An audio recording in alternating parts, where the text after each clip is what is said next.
You are welcome to this unique literature class, Literature Hub 247. This video is about an African novel titled So the Past Does Not Die. So the Past Does Not Die is written by Pede Hollist. Earlier on this platform, we discussed the prologue as well as chapters 1 to 3 of So the Past Does Not Die. So if you need the link to those videos, you can make your request through the comment section and the links will be sent to you. So this is chapter 4 of So the Past Does Not Die. In the last chapter, Fina has been given admission into the famous CC, that is the Crowder College. That will give her a sort of freedom from the hurdles. Now let's see what happens to her in the college. So the Past Does Not Die, chapter 4.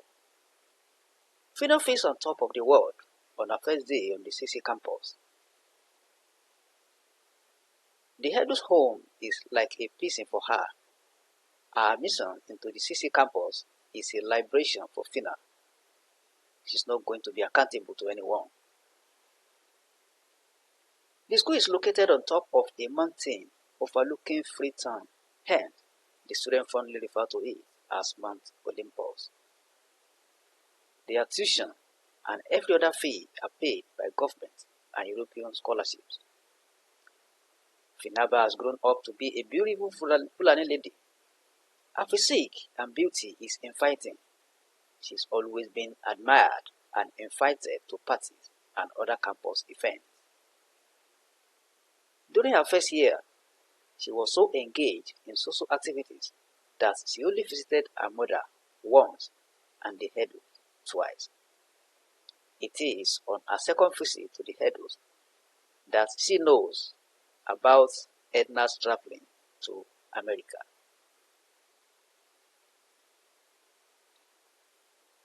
The name shocked Fina because she is very close to Edna and she has never mentioned it during their conversation. Edna is the third to go abroad in the family to study.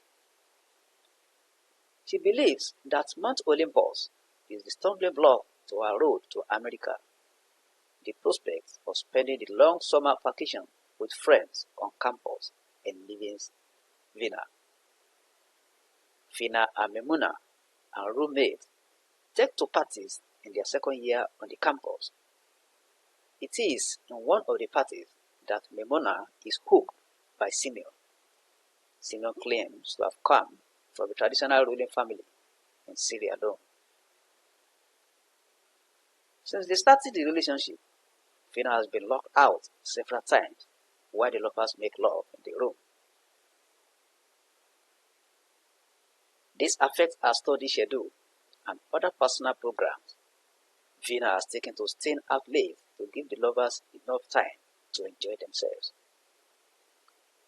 One late Saturday night, she walks toward her room, which is the last door of the hallway. She hears a sort of beatings and disagreement between the two lovers in the room. Fina initially wants to open the door as she grabs the doorknob. She then recalls a lesson she learned from her mother when she was a little girl. Fina had told her mother that Uncle shouted and hit Auntie last night.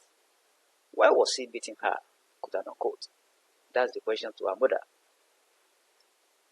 She responded that she could cover her ears when she hears screams in the night. Say she should cover her ears when she hears screams in the night so that she will not be taken away. Binaba then withdraws her hand from the knob and goes elsewhere. A few hours later, she opens the door and meets Memuna and Simeon in the naked embrace on the bed. The reconciliation of the lovers still disturbs her mind. She feels guilty in her mind for not taking any action earlier. She just covers herself up and turns her back to the lovers on the bed. The lovers are getting dressed when Fina wakes up. She remains in her position until they leave the room. It is then Fina is relieved and examines the room. When Memona returns later that day, Fina asks her if anything is okay. Memona replies that she's okay and that she only has a problem with the inorganic chemistry class. She then sits down and starts studying. But Fina knows she's not fine because there are damages that occur in the room when they were fighting. The chair leg is broken. The thermoflask is shattered and there are bruises on Memona's face that force her to use glasses. One day, Memona shows up with one of her teeth missing. Fina then confronted Simeon on this. The latter tells her to take care of her teeth first before worrying about others. He then says that she should talk to him when her men stop beating their wives. That same night, Memona also accosts Fina and tells her where she belongs. This disagreement throws more light on the ethnic division on the campus. The ethnic division is also displayed the following week during the inter-hall football competition. Mintimagai Hall beat Light Football team with 5-1 to nothing. 5-1. That is, Mintimagai Hall beat Light Football team Hall 5-1. The Mintimagai supporters break into singing and dancing. Fina and Kemi, who is the captain of the Peter Light Football team, and Fina's lovers are cited by the jubilant students.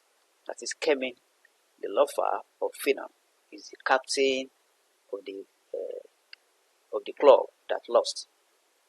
Fina, the Fulani girl, is focused and made the subject of their song. There is a replica of the socio-economic climate currently going on in Freetown, that's the capital. Fina expects an apology from Kemi, but he can't see enormous celebration among students. He even says the stereotypes about the Fulanis are true. The people in the capital are angry because of the increase in the price of petrol and other commodities. It then results in beating the ethnic Fulanis. Fina says they should be the government officials instead of the Fulanis. It is because the government claims that illegal Fulanis and Nigerians are taking wealth away from Sierra Leoneans. Kemi assures her that nothing will happen to her on the campus. But Fina entertains fear about the condition of her mother and Isa out there. She decides to check on them immediately. Fina is inside a taxi. She thinks about the city that makes them foreigners in their own country. Tears fill her eyes, but as they rethink that working hard to earn enough money is the solution to the problem that will save her family from hostility and discrimination being witnessed. She needs to focus more on her academic work to come out with good results. She will then be an example to her sister and other Fulani women. When she returns to campus, Kemi Kuka drops her for another younger student. She later learns from Memona that Kemi drops her because his family will never allow him to marry a woman like Fina, maybe because of her culture being a Fulani lady. Fina's break up with Kemi Kuka and her relationship with Memona that is not as strong as before pays her off. She's able to concentrate on her academic work. She receives good comments from Dr. Sam Prescott, an American zoology professor. This renews her determination to earn a first or second division bachelor's degree and one-day study in America. However, the lecturer faces criticism from other lecturers who claim that Dr. Sam is too simple with the students. He gives students simple questions in the exam and gives them high grades, scoring them 80s and 90s. They decide that it's better for the department to be short-staffed than passing students who can't learn what they have been taught. Dr. Sam's contract is not renewed, and this has adverse effects on the performance of Fina. Her points drop, especially in organic chemistry. To avoid failure, she decides to meet Professor Thompson the Nana, known as Tompe Organic. is a no-nonsense lecturer known for setting questions on the topics he has not taught the students. Fina meets him in his office and tells him that she has a problem with reaction mechanism as it applies to aldehydes and ketones. The lecturer responds by blaming Fina for spending more time at parties than studying. He picks a piece of chalk and explains the topics to her and tells her to come back the following day. Fina does not go back to the lecturer, but instead goes to another lecturer called Dr. Davis Kamanga. This one is approachable, unlike Tompe Organic, but he is unreliable. He agrees to assist Fina, but doesn't keep to most of the appointments. Fina later sees his amorous advances towards her. With this, she starts wearing loose clothes and avoids eye contact between them. When Fina realizes that all the measures taken do not work for the lecturer, she starts going to him. Fina and Memona see that they are going to fail in organic chemistry because they are already in the second term of the final year. The fear of failure re-energizes their friendships. Memona advises Fina to talk to Kizzy. His real name is Ezekiah Mendelson Bacchus. He is very short, tight-muscled, burdened and black. He is the senior lab technician at the Faculty of Natural Sciences at CC, that is Crowder College. Memona says if he doesn't have questions to give them, he can send them the topics to study for the exam. Fina says she cannot meet him because he wants her to be his girlfriend. Memona responds that if Fina cannot have a relationship with him, she will have one with failure. She slams the door on Fina and goes out. Fina doesn't have any other option than going to Kizzy. She meets him and they agree to meet in the chemistry lab every night as the final exam is 2 weeks away. Fina's meeting with Kizzy doesn't yield any positive result as she can't lay her hands on any tangible thing to learn from him. 2 nights before the final exam, Fina gives up the lesson and says she's going to fail. But when Kizzy realizes he has not gained anything as a reward from Fina, the following morning, he tells Fina to come and pick up some questions in the night from his flat. Fina initially considers taking Memona along, but later changes her mind and goes alone. She slips out of her room around 8 p.m. and heads towards Kizzy's house. As she walks a few meters, she realizes that it's about to rain. She feels she will have reached Kizzy's flat before it rains. The importance of what she's going to collect urges her home. As the rain threatens with a storm, the beam on the headlights of vehicles blinds her to see the path. She hits her body on the iron railing on her left and falls. The rubber slippers she wears could not stop her from falling. Her left leg extended and the right one bent at the knee and her toe pointed backward. She's like that for a few minutes and then straightens her right leg. She rests her upper body on the shrub at the base of the boulder. She feels the pain from the thorns and it penetrates all her body. She is in another rain. Fina finds herself in a totally dark environment. She sees her mother, her father, who asks her the path she has taken. She also hears Baramuso's voice. It is the path Siku cut for her, quote unquote. Her mother advises Fina to submit to Allah's will and not take the easy way. He shouts at Fina to follow him and not Baramuso. The pain from her left ankle brings her back to reality. She hears the approaching storm and considers going back to her room again, but she weighs the two sides and decides to go ahead. She removes the thorns from her arms and the blades of shrub from her clothes and continues her journey to Kizzy's place. She finally reaches Kizzy's flat, totally wet. She wants to knock on the door, but she remembers the image of her father that urged her to choose another path. Hence, she stops. Fina wants to turn back, but nature conspires against her. Being combined with thunder, lightning, and violent wind force their way, and the door is forced open.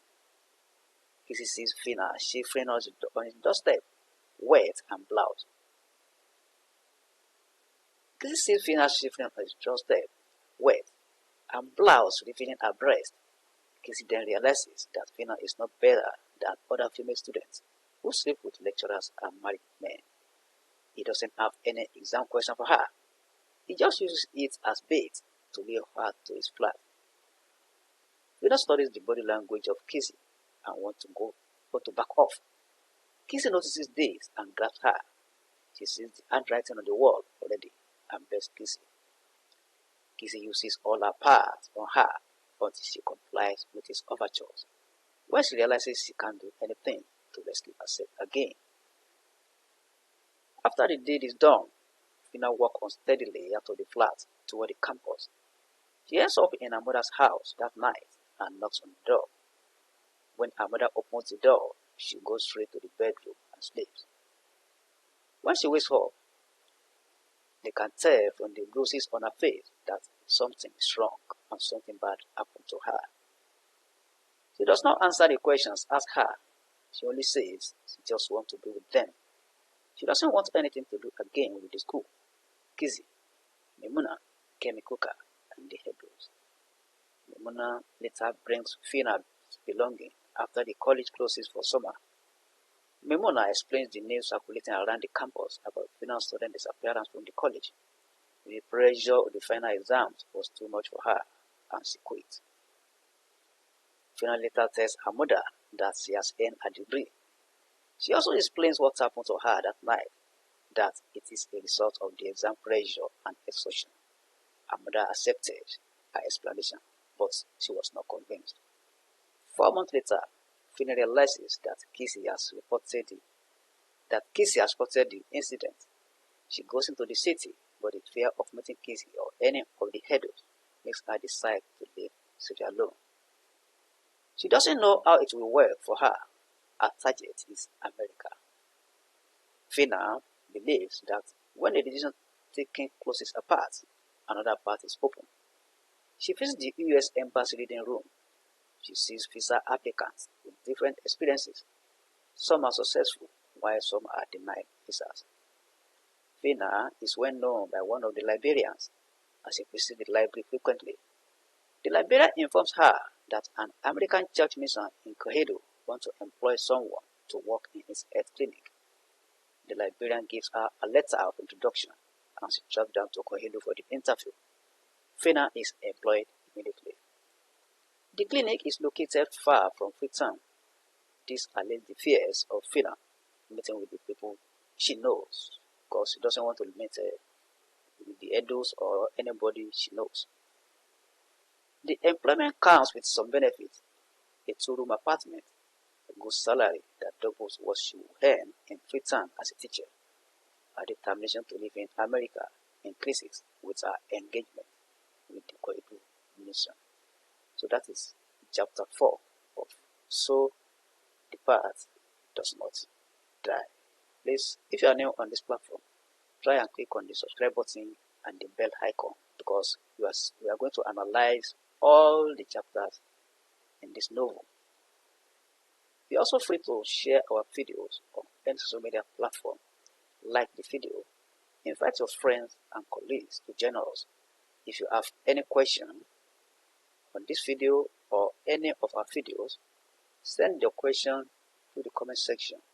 Or if it is a comment, just send it to the comment section and it will be attended to. Teachers in the house, introduce your students to this platform. Parents likewise, introduce your children to this platform.